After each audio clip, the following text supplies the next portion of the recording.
Я только что разговаривал с Полом Гоболом, записал очень интересное интервью, а, и я его, наверное, сегодня, если успею смонтировать, выложу его.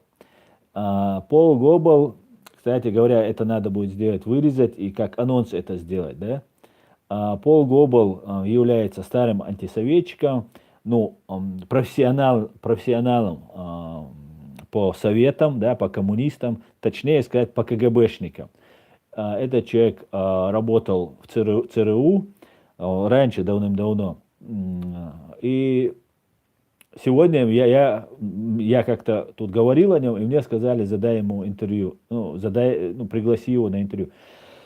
Я его пригласил, я буду после этого, только что я закончил и буду сейчас монтировать этот ролик. Пол Гобол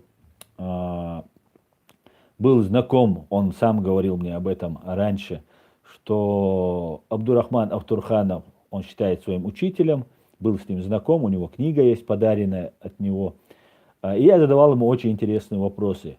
Пол Гобол руководил Радио Свободы или же был консультантом, я сейчас не могу точно вспомнить.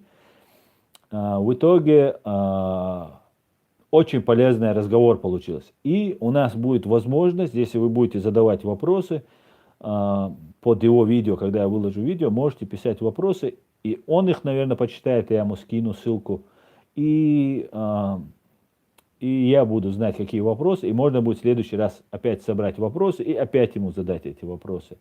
Поэтому я думаю, это будет очень полезно.